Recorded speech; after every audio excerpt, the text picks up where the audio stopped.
Buka puasa tak berat perut adik kakak. Lagu mana deh? Saya nak tunjuk cara buka puasa tak berat perut. Dia tak mengatur dan semaya terawih pun sedap lah.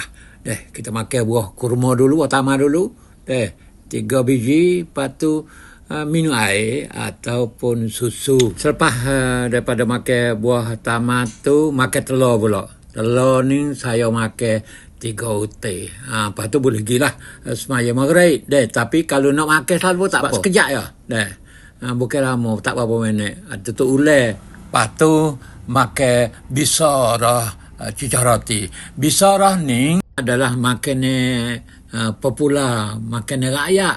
Harga murah. Terdapat di Maghribi, Algeria dan di Mesir pun ada juga. Kalau di Maghribi dibuat daripada kacang jilban.